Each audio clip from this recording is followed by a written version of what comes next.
So welcome to London Heathrow Airport, Terminal 3. I landed in Terminal 5 about 2 hours ago, and it's taken me 2 hours to get to Terminal 3. But I've got myself about 3 hours now before my flight over to Vancouver. And what do you do in Terminal 3 with a business class ticket on British Airways? You lounge hop. So I'm going to try the 4 Oneworld lounges here in Terminal 3 and see which is the best. So if you're interested in that, keep watching. So we are going to be reviewing the 4 Oneworld lounges in Heathrow Terminal 3. You don't need to be flying with the actual airline that runs the lounge, you just need the relevant status. We'll be visiting the British Airways Lounge, their Galleries Lounge, which is rated 3.5 stars across the internet. The American Airlines Business Class Lounge, which again is around 3.5 stars. Then we'll be visiting the Qantas Lounge, which is rated around 4 to 4.5 stars. And then finally the Cathay Pacific Business Class wing of their lounge, which is between 4.5 and 5 stars, and by far the best rated lounge in the whole of the airport. All of the lounges are located in a line next to each other. The British Airways Lounge is in Zone F, or Lounge Zone F. Down a hospital corridor, really dark, dull, boring corridor. They could have added some artwork on the walls or something just to liven this up. But this feels like you're going down to have your leg chopped off in a surgery. When you walk through these double doors here, you will enter the desk area where they will scan your boarding pass, and to your right, I think, is the first class lounge for British Airways here in T3.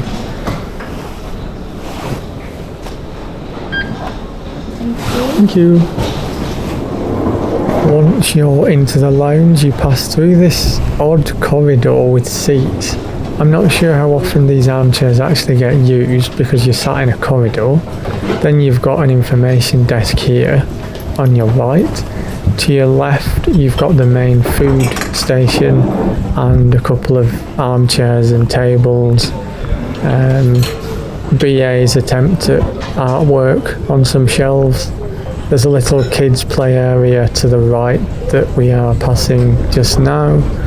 There is a bar area with self-pour champagne, and you can see all the way to the end of the lounge when there is a manned bar where you can ask for cocktails and champagnes and other alcoholic beverages, and a few seating options in this part of the lounge.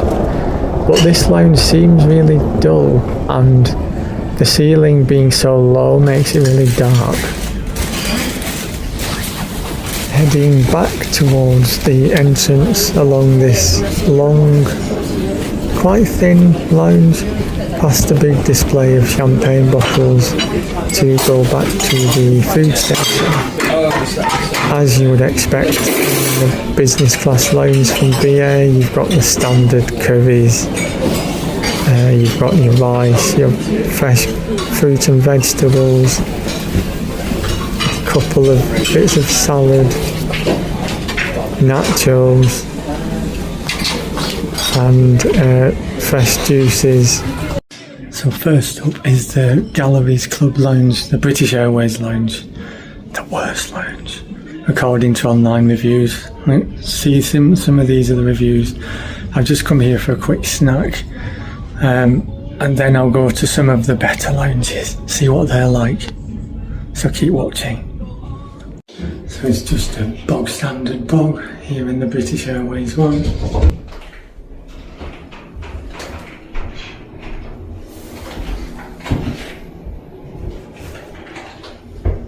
Let's go to the next lounge.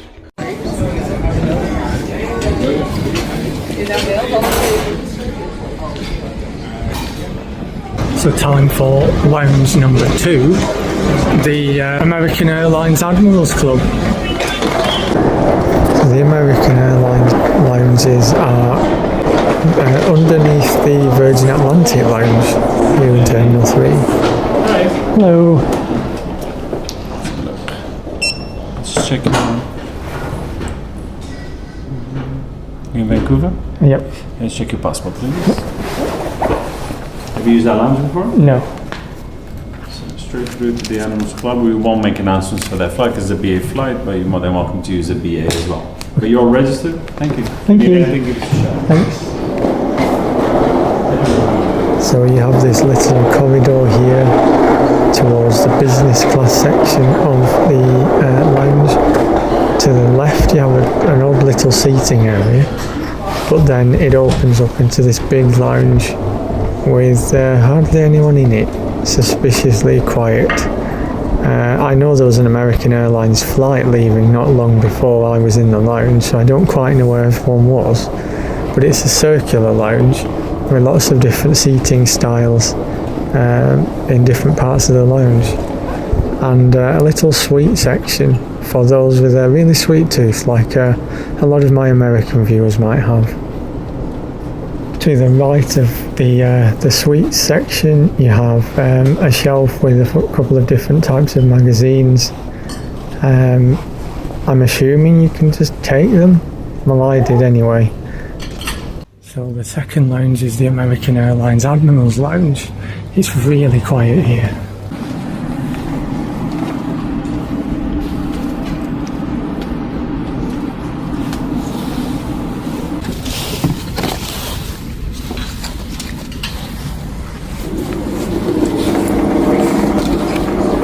So I think I'll just get a quick bite to eat here, spend maybe 25 minutes and then head off to the third lounge. So the food in this lounge wasn't very American. You had pasta, you had rice with spices, you had some kind of beef rendang I think it was, and you had a Thai green curry, a couple of bread rolls, and the other side some hummus and assorted vegetables. So the lounge here in the American Airlines Admirals Club is deadly quiet. There are probably about 5 people in. I've got myself some Thai curry. But here's what people think of the American lounge across the whole internet. Up here, here and here.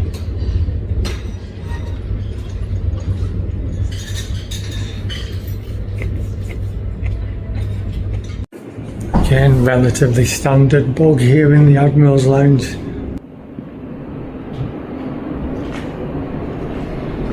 It's quite small, it's a massive lounge. There's one toilet in the gents here.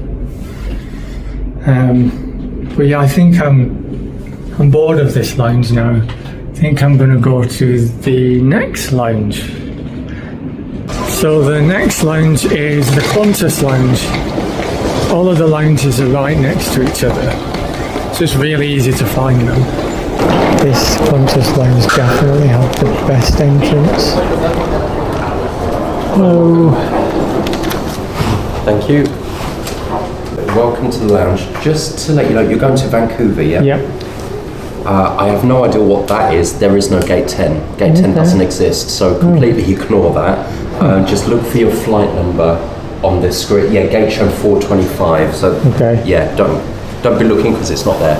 Yeah, okay. Just to let you know. Thank you. No problem. Nobody else has told me that. Yeah, so unless it's double printed because you're in row 10, but then you do have it says yeah. So you've got your seat. Yeah, it goes from gate 9, after that's gate 11, which is there. I mean, it's numbered weird anyway. I'm assuming I'm not walking to Vancouver. Well, let's hope not. Let's hope not. Yeah, although it'd be nice to pick up the steps, you know. Yeah, but yeah, just keep an eye on the screen so you see whatever it is. Thank you. There is a gate 10. Right.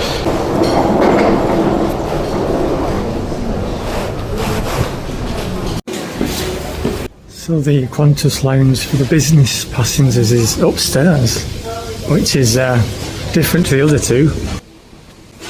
As you get to the top of the stairs, you've got a bar area with a couple of staff serving champagnes, alcoholic drinks, lots of different and really nice and stylish and comfortable seating areas, armchairs of different styles, tables low and high.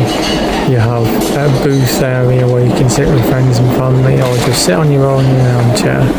I really like this lounge. And then you had pretty standard pastas, salads, quite a few cake selections, fruit and veg, and different types of coffee, tea and drinks. So this lounge is really quiet too. Not many people here at all, and overhearing people. None of them are flying Qantas. But I like this lounge. Quite stylish, quite quiet. Just getting myself some hummus and some rice and the first gluten-free and vegan dessert I found. So I'll spend about half an hour here and then go off to the final lounge, which is rated the best. But here's what people think of the Qantas Lounge here at Heathrow Terminal 3.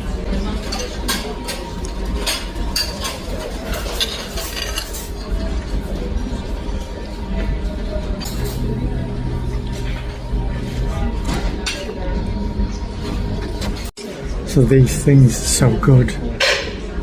Almond and flourless cake. I've just gone back for a second.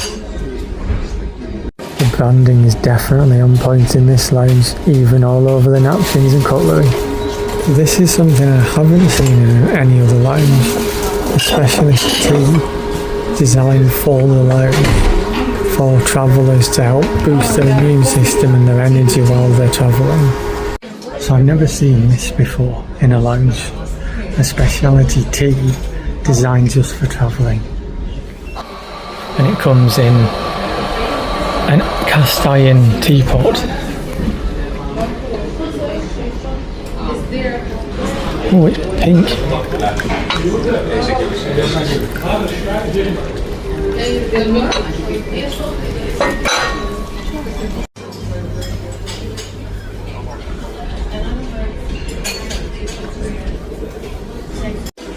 So I've been in the Qantas Lounge for maybe 25-30 minutes now. I'm excited to try the fourth and final lounge here in Heathrow Terminal 3. It has by far the best rating out of the four that I've been to. So I'm going to head there in maybe 5-10 minutes. So the toilets in here in the Qantas Lounge are a lot more fancy. Swanky lounge, swanky toilets. They have some, whatever that says, hand wash and hand cream.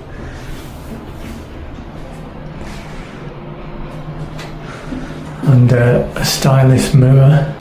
Once I'm done here, I'll go to the final lounge and probably board my flight at some point. And the final lounge, the best rated lounge, one of the best rated at the whole of Heathrow Airport, is the Cathay Pacific Lounge. So let's head into that one next, right next door to the Qantas Lounge, so not far to walk at all. So I didn't realise this until I got to the lift, that the Cathay Lounge is actually upstairs and it's divided into business and first class sections when you get up through the lift. So this lounge is on the second floor. Quiet entrance. Oh. Thank you very much. Been here before, sir? No. Welcome to Cathay Pacific Lounge. Our business class lounge, just further down to your right, washrooms to the left. Thank you. Bags, boots for boarding. Thank you.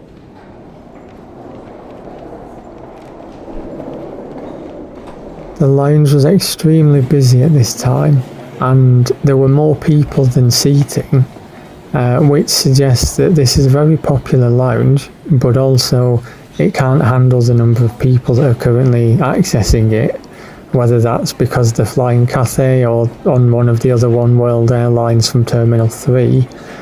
but it makes the lounge seem really small with so many people crammed into it. And I mean, it is literally a narrow line when you walk from one end to the other. There's lots of different seating styles to choose from. There's a bar with waiters to help you. There is quite a small food selection, but I've heard there's also a table order service where they can make freshly made dim sum from the kitchen you can see and bring it to your table. Otherwise, you're kind of left to fend for yourself and just find somewhere to sit, which I really struggled with on my visit. In the food selection, you've got a couple of noodle type dishes and breads. The oranges seem like they've got flies on them, but they haven't, it's just my camera. You've got cold cuts, a couple of types of curries, samosas, coffees and teas. So the Cathay Lounge is really busy. I wish I'd stayed in the Qantas Lounge. It's really nice, really stylish, but really loud. But there's some interesting foods that I'm going to try. I've got a Malabar curry with jasmine rice to, not that I've not had enough food already, but yeah, I'll enjoy this. And then there's some really interesting desserts that I want to try in the fridge right next to me.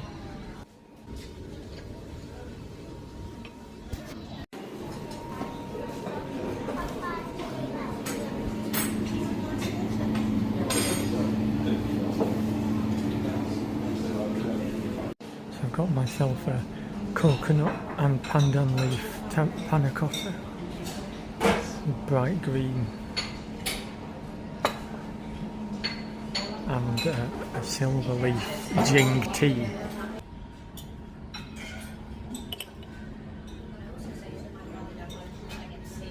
It tastes of absolutely nothing. So this is the bathroom in the Cathay Lounge. Basically a cupboard.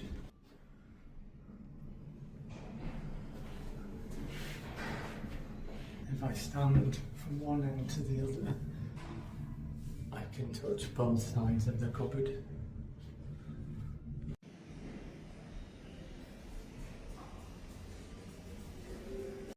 So that's it for the lounges. My favourite was the Qantas Lounge. Really stylish, really quiet, really comfortable. The Cathay Lounge, I don't think it's all that. Let me know what you thought. What's your favourite lounge at Heathrow? And did I miss anything in any of the lounges? I hope you enjoyed this quick tour around the 4 Oneworld lounges in Heathrow. Now I better run for my flight. Thanks everyone.